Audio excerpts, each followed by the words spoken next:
It was once home to one of the largest dairy farms in the eastern half of the United States. Now, 151 Speedway Boulevard, Bristol, Tennessee, is home to the world's fastest half mile. Honestly, I was kind of hoping they left dirt on it. The Bull Rings. I just don't understand how they cleaned it up. There's dirt everywhere. The holy grail of short tracks. The Bristol Night Race is always one of my favorite events. It's an event that I would tell a close friend to go see. Thunder Valley. Playoffs always bring out the best in us. The Golden Oval. Oh my goodness.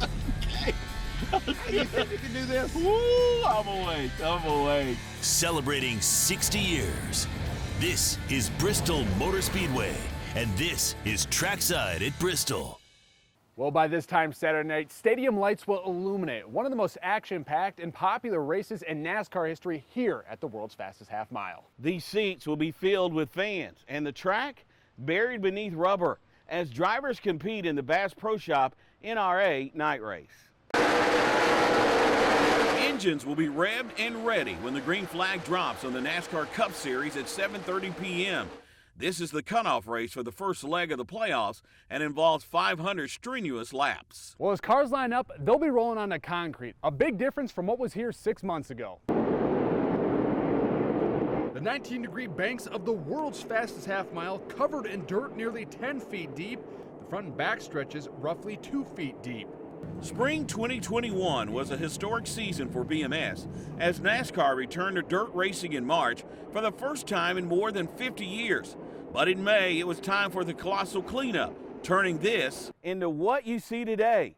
Michael Epps shows us what it took to dig up more than 23,000 cubic yards of dirt.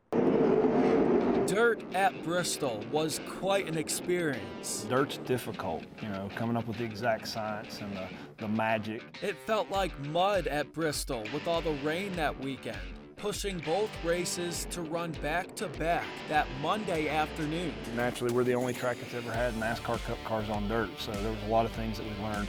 We learned one key element is you don't want to put 400 laps in a day. That's a lot of laps on a racetrack or on a dirt track. With a lot of dust and a couple thrilling races, dirt at Bristol was a success. But it wasn't there to stay. They had a regular race to start getting ready for. Everybody would think that the mass dirt removal would be the hardest part and the longest part, but just taking the dirt out and taking 2,300 loads of dirt off the property was the quickest part. They brought in 2 different excavators to break up the dirt, then 6 to 7 dump trucks hauling it out, which took about 2 weeks. Steve Swift of Speedway Motorsports was amazed at how the track looked. Probably as clean as it's been since the time we placed it. We placed the track, I believe it was 07, 08, and it's back to that initial state with a little bit more rubber on it now than it did then. The question was where to put all that dirt. They decided to put it near the dragway entrance, and it's ready for the 2022 Food City Dirt Race. And they're hoping that race will be a little bit later in the spring, just hoping that the weather might cooperate next time. That was with very bad elements that we were dealing with. So I think the anticipation of having a good weekend, having the right race time, having Mother Nature work with us, I think is still there. I think we'll see, as much anticipation next year as we did for this year's 21 race. In Bristol, Michael Epps with Trackside at Bristol. Well, not all the dirt made it to the pile you see me standing on right now. Some of it was actually bottled up and sold to fans for $25. Speedway Children's Charities partnered with Sugarland's Moonshine Distillery to raise money after the COVID-19 pandemic forced the organization's Bristol chapter to cancel its Red Bucket Brigade fundraiser. We're told the annual event typically brings in about $30,000, and Speedway Children's Charities tells us over 2,500 jars were sold. Bristol Motor Speedway hosts several NASCAR Touring Series races every year. The sport's biggest names have driven this track, like Dale Earnhardt, Darrell Waltrip, and Richard Petty. But here at Bristol, you don't earn a reputation by taking it easy. Those that have been able to cross this finish line will tell you, you either make it or break it. After racing on dirt in the spring, NASCAR drivers will return to the high banks and concrete surface, which has made Bristol famous. For most drivers, the return is welcome. I just don't understand how they cleaned it up. There's dirt everywhere. It's incredible that they can do that. So I'm looking forward to seeing the track and you know, the concrete is what we're used to. Yeah, the dirt was a whole new game. You know, the Bristol Night Race is always one of my favorite events. It's an event that I would tell a close friend to go see. You know, like, you have to go see this race. Just a great event, a lot of energy. I'm glad it's in the playoffs. I'm glad it's a cutoff race. This is the second season the night race will be in a transfer spot to the round of 12 in the NASCAR playoffs. So drivers know this race could become aggressive if you've not already won or secured a comfortable spot in the point standings. Bristol's Bristol, and it's always really aggressive. But yeah, it could get aggressive. I mean, you could use the bumper there a little bit and traffic and things, but that track is just so difficult anyways that it's a lot of fun. Yeah, it gets pretty aggressive. I mean, I think, you know, that's kind of what you expect when you go there. You know, such high-speed track and multiple grooves. You know, we've seen a lot of guys get pretty aggressive and make mistakes and get into somebody. So I think a lot can happen there. Aggressive at Bristol could be a recipe for trouble because getting caught up in someone else's mess is not hard to do. Yeah, it's incredibly tough. And Bristol is one of those places that it's about as opposite as you can get from Daytona to Talladega, but ironically the wreck avoidance is really similar. The thing about Bristol is things happen really fast, so you just have to stay on your toes. You have to be mentally and physically prepared. It's a really tough track physically because you're constantly loaded up in the bankings. This weekend's Bass Pro Shops NRA Night Race has seen its fair share of memorable moments and fantastic finishes. They got the setup just exactly right. That was a very popular win that night. Still to come on Trackside, we're taking a trip down memory lane. Plus, whoa! I don't like that. Don't do that anymore. That was too dangerous. It's the thrill of a lifetime to take a lap around the Bristol Motor Speedway, but not everyone gets to do so with a NASCAR legend. I take my turn on the world's fastest half mile with some advice from Michael Waltrip.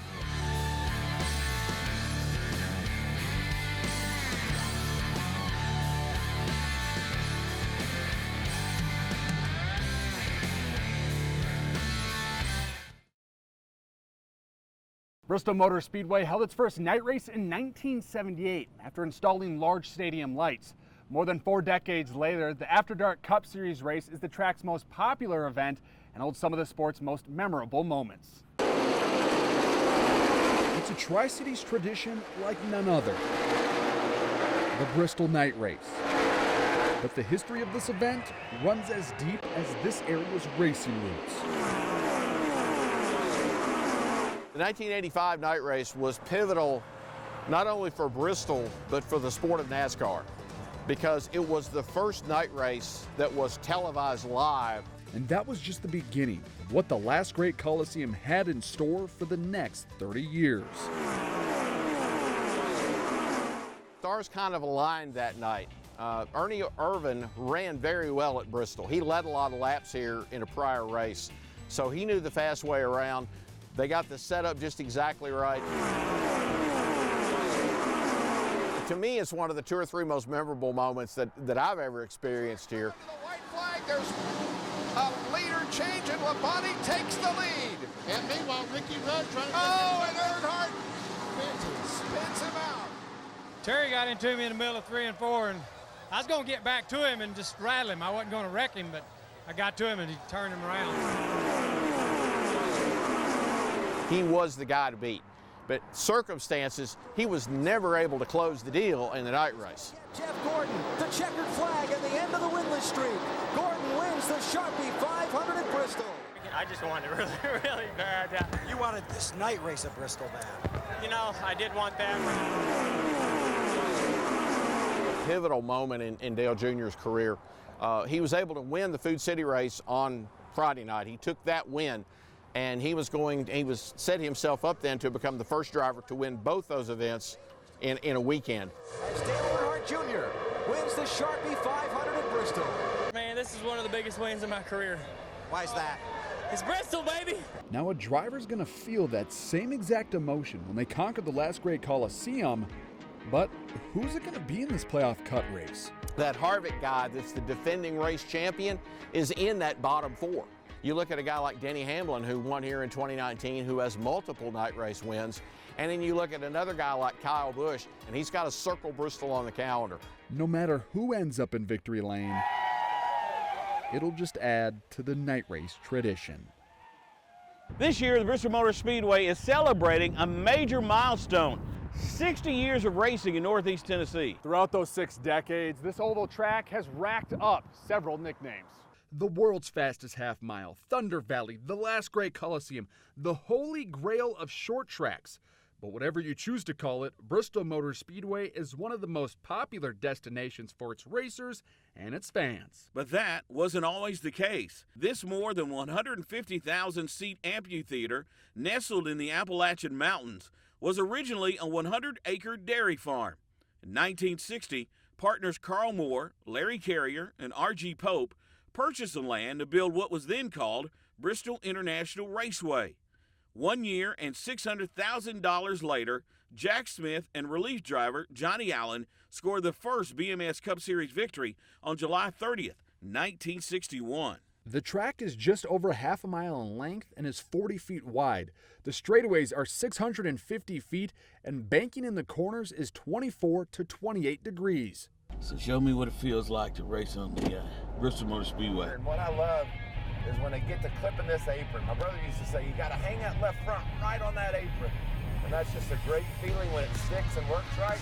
And just look at all that momentum you carry up off the corner. And if I just keep going faster and faster, I'm sorry, I can't help it. I'm a race car driver. Let's more.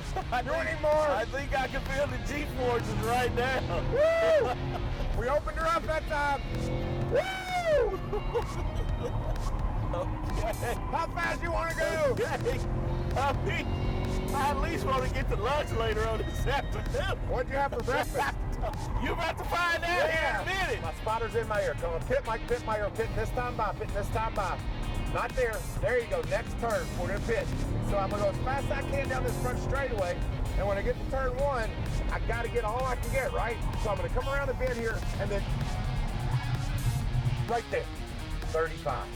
Now that was big. I did it really good. I didn't slide my tires. I didn't overshoot the entry. You saw the line there, speeding line. Now we're running pit road speed down the road. We're in that last pit. So when I cross this line, they can't time me anymore.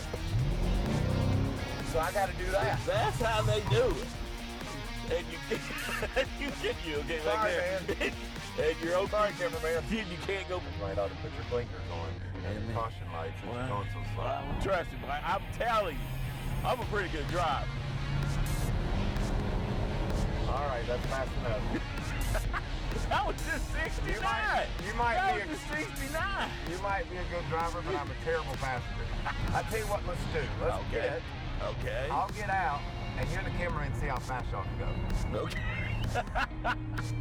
That sounds like you trying to get out of the seat. And the key to everything I just said was me getting out part. How'd I do? I say. I mean, keep in mind I didn't have my gloves on or my fire suit and my shoes and everything, or helmet. Quality advice for you. And I didn't climb through the window. Wouldn't have been able to do that anyway, but. Don't quit your day job. Really? Yeah. Well, Waltrip has been spending a lot of time in Bristol recently, but not for racing. I've drank a lot of beer in Bristol over the years. It's the first time I ever sold any. What prompted the NASCAR legend to trade racing for brewing? Coming up next.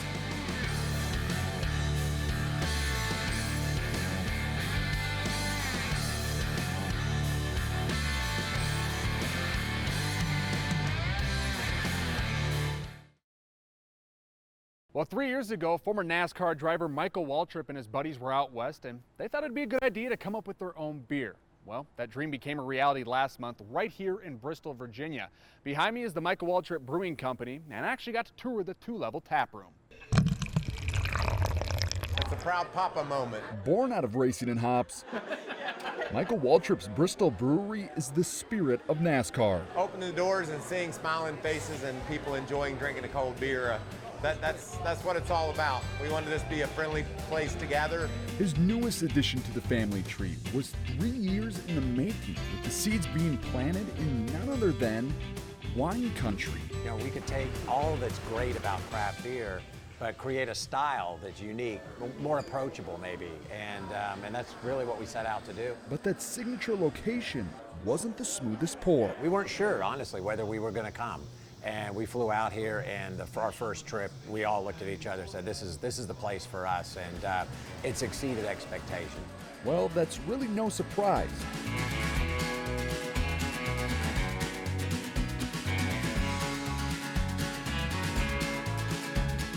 The birthplace of country music features great people, places, and of course, racing. I like being here. I've always enjoyed Bristol. This was a spiritual home, I guess, for Michael Waltrip Brewing because of the racing history, the history around country music. You know, these are things that Michael loves. But none of that compares to years of hard work and finally tapping into that fact. Seeing it all come together, you know, being able to go to the tap and pull a Michael Waltrip Brewing 2-time Vominos out and sip it, and then see everybody doing the same. I think the company's a little bit of a reflection on Michael's career and a testament to his perseverance. And so we just persevered, and now I feel like this is our Daytona 500 win, being here in Bristol. So it seems Papa Waltrip's success will grow one can at a time. I've drank a lot of beer in Bristol over the years. It's the first time I ever sold any. Well, the Tri-Cities becomes the 5th area that Michael Waltrip Brewery and beers are available, joining Arizona, Oregon, Wyoming, and Idaho. For every race that's won, there's a trophy that's earned. Next on Trackside, we'll show you how Bristol Motor Speedway is using its nickname, the last great Coliseum, to keep the celebration unique.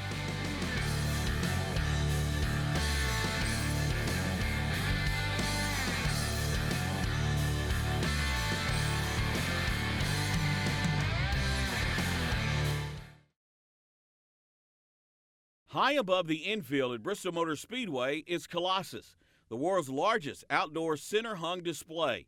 Also called a Jumbotron and weighs 700 tons, suspended by cables attached to anchoring towers located beyond the outside the track. Each of the 4 screens spans nearly 30 feet wide and 63 feet tall. Built by Rittenbach Constructors of Knoxville, Colossus made its debut in spring of 2016. Later that same year, a big part of the battle at Bristol, when Tennessee and Virginia Tech battled it out at the Speedway. Over 130,000 watching as Tennessee went on to victory 45-24. Not only is it a visual monster, but it's also a game-changer sound system.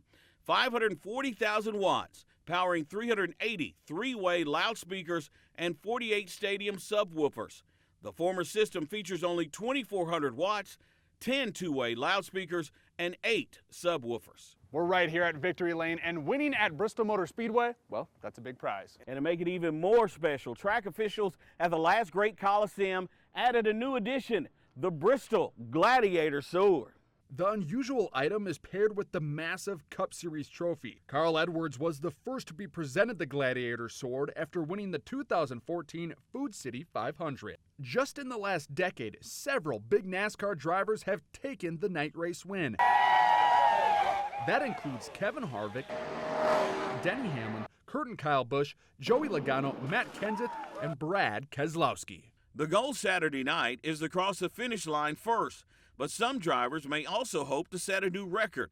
Right now, the NASCAR Cup Series race record at Bristol Motor Speedway has held strong for 50 years. Charlie Glotzbach completed the 500 laps in just over 2.5 hours on July 11, 1971.